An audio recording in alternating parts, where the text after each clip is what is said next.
Hi అండి. ఎలా ఉన్నారంతా బాగున్నారా? హ్యాపీ సండే అందరికీ అని అంటాను అనుకున్నారా? ఏం లేదు. ఎవరికండి హ్యాపీ? ఆడవాళ్ళకి ఎక్కడైనా హ్యాపీ సండేలు గిండేలు ఉంటాయా? ఏం ఉండవు. సండే అయినా మండే అయినా వంటింట్లో పడి ఆడాల్సిందే కదా. ఇంక ఈ కార్తీక మాసం పుణ్యం అని మనకి ఆ నాన్ వెజ్లు అవి వండడం లేదు కాబట్టి ఈ వెజ్ ఆకుకూరలు కూరగాయలతోనే సరిపెట్టేసుకుందాం. అందుకని నేను ఈరోజు పాలకూర రైస్ చేస్తాను అనమాట. సండే రోజు నాన్ వెజ్ ఫీలింగ్ రావాలని పాలకూర రైస్ చేస్తాను. పాలకూర రైస్ చాలా బాగుంటుందండి. అందుకనే నేను ఇగోండి మసాలా దాల్చిన చెక్క, యాలకులు, లవంగాలు, కొంచెం సాజీరా అన్నీ వేసుకున్నాను. అందులోనే ఉల్లిపాయలు, పచ్చిమిర్చి కూడా వేసుకుంటున్నాను. ఇవి కొంచెం బాగా వేగినాక ఒక 2 స్పూన్లు అల్లం వెల్లుల్లి పేస్ట్ కూడా వేసుకుందాం. ఇగోండి బిర్యానీ ఆకు కూడా వేసుకున్నాను. ఇందులోనే ఒక 2 స్పూన్లు అల్లం వెల్లుల్లి పేస్ట్ వేసుకొని ఈ బాగా వేగినాక శుభ్రంగా కడిగి తరిగి పెట్టుకున్న పాలకూరని వేసుకుందాం. పాలకూర అయితే కొంతమందికి పప్పు ఇష్టం ఉండదు, పాలకూర వేపుడు ఇష్టం ఉండదు కదా. ఎవరికైనా ఇష్టం లేని వాళ్ళకి ఇలాగ రైస్లా చేసి పెట్టండి, వాళ్ళు తింటారు. అడిగి మరి వేయించుకొని తింటారు. చాలా బాగుంటుందండి. ఇగోండి ఈ పాలకూరని ఈ మసాలాలో మొత్తం కలిపి ఇది వేగి కొంచెం బాగా వేగినాక దీన్ని ఇగోండి చూపిస్తున్న విధంగా కలుపుకొని ఒక్క 2 నిమిషాలు మూత పెట్టుకుందాం. మీరు సండే రోజు ఏం స్పెషల్ చేసుకున్నారో కింద కామెంట్ చేయండి. ఇగోండి నాకైతే ఖాళీ లేదు ఈరోజు సండే.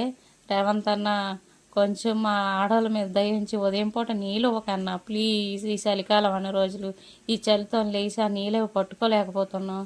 పిల్లలు సండే కదండి మొత్తం ఈ మంచం నిండా బట్టలు గిట్టలు అన్నీ పడేశారు. అవన్నీ సర్దుకుంటున్నాను. మొత్తం బెడ్షీట్లు గిడ్షీట్లు అన్నీ. గన్ను మా హిమేష్ గారు దీపావళికి కొనుక్కున్న గన్ను అనమాట. ఇగోండి పాలకూర వేగిపోయింది కదా, అందులోనే బియ్యం నానబెట్టుకున్న బియ్యం వేసుకొని మొత్తం ఈ ఆకుకూర అంతా కలిసినంత వరకు బియ్యాన్ని కలుపుకుందాం. ఇప్పుడు దానికి సరిపడగా నీళ్ళు పోసుకుందాం. మీరు ఎన్ని గ్లాసులు బియ్యం తీసుకుంటున్నారో ఒక గ్లాసుకి 2 గ్లాసులు అలా పోసుకొని ఒక 2 విజిల్స్ వచ్చినంత వరకు మూత పెట్టుకుందాం.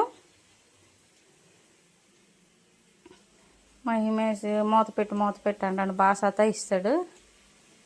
ఇదిగోండి నీళ్ళు కొలుచుకొని పోసేసుకుంటున్నాను.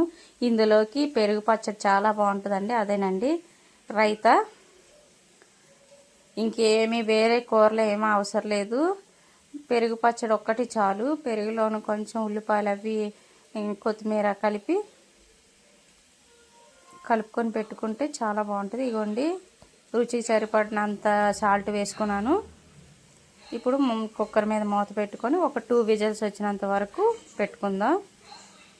నేను ఎడమ చేతిలో రుచి చూస్తున్నాను, మా రిషి అంటుంది ఎడమ చేతిలో రుచి చూస్తాను. అందరు నవ్వుతారండి, నాకు అలవాటు అండి అది. అయిపోయింది మన పాలకూర రైస్. చాలా బాగుంటుంది, ఎవరైనా ట్రై చేయండి. ట్రై చేసి ఎలా వచ్చిందో కింద కామెంట్ చేయండి. నాకు ఎవరైనా ఒకవేళ తెలవకపోతే ఇది మా సండే ఫెస్టివల్. ఈ వీడియో కానీ మీకు నచ్చినట్లయితే ఒక లైక్, షేర్, సబ్స్క్రైబ్ చేసుకోండి ప్లీజ్. ఇవ్వండి తింటున్నాం మేము.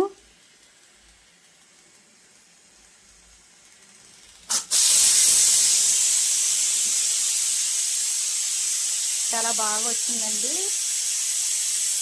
థ్యాంక్ యూ వీడియో మొత్తం చూసినందరికి.